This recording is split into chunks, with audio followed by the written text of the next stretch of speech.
ಇನ್ನು ಕಂಬಿ ಹಿಂದೆ ಕಾಟೇರ ಜೈಲಲ್ಲಿ ಅಕ್ಷರಶಃ ನರಕ. ದರ್ಶನ್ ಸದ್ಯಕ್ಕೆ ಜೈಲಿನಲ್ಲಿರೋದು, ಕಂಬಿ ಹಿಂದೆ ಇರೋದು. ಡೆವಿಲ್ಗೆ ಇಲ್ಲ ಜೈಲಲ್ಲಿ ವಿವಿಐಪಿ ಟ್ರೀಟ್ಮೆಂಟ್ ಯಾವುದೂ ಕೂಡ ಇರೋದಿಲ್ಲ. ದರ್ಶನ್ ಅಂಡ್ ಗ್ಯಾಂಗ್ ಮೇಲೆ ಈಗ ಹದ್ದಿನ ಕಣ್ಣಿಡಲಾಗಿದೆ. ಹಿಂದೆ ಇದ್ದಂಥ ಲೂಪ್ ಹೋಲ್ಗಳೇನಿತ್ತು ಅದ್ರ ಬಗ್ಗೆ ಸುಪ್ರೀಂ ಚಾಟಿ ಬೀಸಿತ್ತು. ಅದಾದ್ಮೇಲೆ ಜೈಲಾಧಿಕಾರಿಗಳು ಕೂಡ ಈಗ ಅಲರ್ಟ್ ಆಗಿದ್ದಾರೆ. ಕೊಠಡಿ ಸಂಖ್ಯೆ 1ರಲ್ಲಿರುವಂತಹ ಡಿ ಗ್ಯಾಂಗ್ 500 ಕೈದಿಗಳ ಸಾಮರ್ಥ್ಯದ ನೂತನ ಮಹಿಳಾ ಕೊಠಡಿ, ಮಹಿಳೆಯರಿಗೆ ನೂತನವಾಗಿ ನಿರ್ಮಾಣವಾಗಿರುವಂತಹ ಕೊಠಡಿ. ಉದ್ಘಾಟನೆ ಆಗದಂಥ 500 ಖೈದಿಗಳ ಸಾಮರ್ಥ್ಯದ ಕೊಠಡಿ ಅದು. ಕೋವಿಡ್ ಸಮಯದಲ್ಲಿ ಕ್ವಾರಂಟೈನ್ ಜೈಲಾಗಿತ್ತು.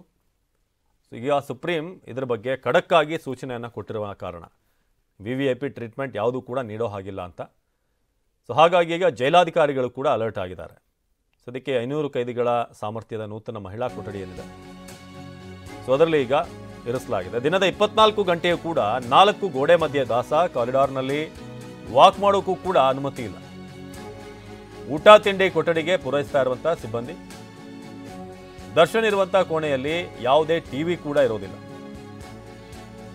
ಖಾಲಿ ಕೂರಬೇಕು, ಇಲ್ಲದೆ ಹೋದರೆ ಪುಸ್ತಕ ಓದಬೇಕು. ದಿನದ 24 ಗಂಟೆ ಕೂಡ ಜೈಲು ಸಿಬ್ಬಂದಿ ಹದ್ದಿನ ಕಣ್ಣಿಟ್ಟಿರ್ತಾರೆ. ಕರ್ತವ್ಯ ನಿರತ ಸಿಬ್ಬಂದಿಗೆ ಬಾಡಿ ಓರ್ನ್ ಕ್ಯಾಮ್ರಾ ಕೂಡ ನೀಡಲಾಗಿದೆ. ಸಿಬ್ಬಂದಿ ಕೂಡ ದರ್ಶನ್ ಬಳಿ ಯಾವುದೇ ಮಾತುಕತೆ ನಡೆಸೋ ಹಾಗಿಲ್ಲ.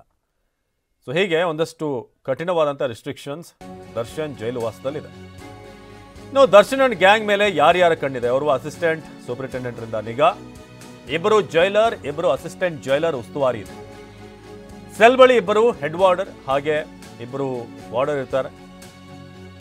ಜೈಲಿನಲ್ಲಿ ದರ್ಶನ್ಗೆ ಯಾರ ಭೇಟಿಗೂ ಕೂಡ ಅವಕಾಶ ಇಲ್ಲ. ಹೀಗೆ ಒಂದಷ್ಟು ಸ್ಟ್ರಿಕ್ಟ್ ಆದಂಥ ಕ್ರಮಗಳನ್ನು ಕೈಗೊಳ್ಳಲಾಗಿದೆ.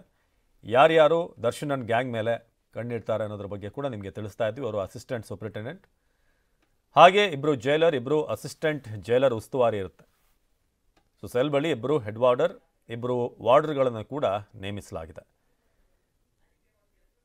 ಸುಪ್ರೀಂ ಕೋರ್ಟ್ ಭಾಳ ಖಡಕ್ಕಾಗಿ ಹೇಳಿದ ನಂತರ ಹೇಗೆ ಹಿಂದೆಲ್ಲ ಆಗಿತ್ತು, ಆರಾಮಾಗಿ ಲಾನಲ್ಲಿ ಕೂತ್ಕೊಂಡು ಮಗ್ ಹಿಡ್ಕೊಂಡು ಅಲ್ಲಿ ಕೂತಂಥ ಫೋಟೋ ವೈರಲ್ ಆಗಿತ್ತು. ಅದಾದಮೇಲೆ ವಿಡಿಯೋ ಕಾಲ್ಗಳ ವಿಚಾರಗಳು ಕೂಡ, ವಿಡಿಯೋ ಕೂಡ ಹೊರಗಡೆ ಬಂದಿತ್ತು. ಹಾಗಾಗಿ ಜೈಲೊಳಗಿದ್ರೂ ಕೂಡ ಹೊರಗಿರೋಂಥ ರೀತಿಯಂಥ ಫೆಸಿಲಿಟಿಗಳನ್ನು ಕೊಡಲಾಗಿದೆ. ಅಂತಂದರೆ ಜೈಲಿರೋದು ಯಾಕೆ, ಜೈಲಿರುವಂಥ ಅರ್ಥ ಏನು, ಅಥವಾ ಜೈಲು ವಾಸ ಅನ್ನೋದು ಒಬ್ಬ ಮನುಷ್ಯನಲ್ಲಿ ಏನು ಬದಲಾವಣೆ ತರಬೇಕು, ಅದೇ ಜೈಲಿನೊಳಗೆ ಆಗದೆ ಹೋದರೆ ಈ ಕಾರಾಗೃಹಕ್ಕಾಗುವಂಥ ಉದ್ದೇಶ ಏನು, ಅದು ಈಡೇರುತ್ತಾ ಅನ್ನೋದ್ರ ಬಗ್ಗೆ ಸುಪ್ರೀಂ ಕೋರ್ಟ್ ಭಾಳ ಖಾರವಾಗಿ ಪ್ರಶ್ನೆ ಮಾಡಿತ್ತು. ಅದಾದ ನಂತರ ಇದೀಗ ದರ್ಶನ್ ಇರುವಂಥ ಸೆಲ್ ಏನಿದೆ ಅದರಲ್ಲಿ ಭಾಳಷ್ಟು ರಿಸ್ಟ್ರಿಕ್ಷನ್ಗಳನ್ನು ಮಾಡಲಾಗಿದೆ. ಖಾಲಿ ಕೂರಬೇಕು, ಇಲ್ಲದೆ ಹೋದರೆ ಪುಸ್ತಕ ಓದ್ತಾ ಟೈಮ್ ಪಾಸ್ ಮಾಡಬೇಕಾಗುತ್ತೆ.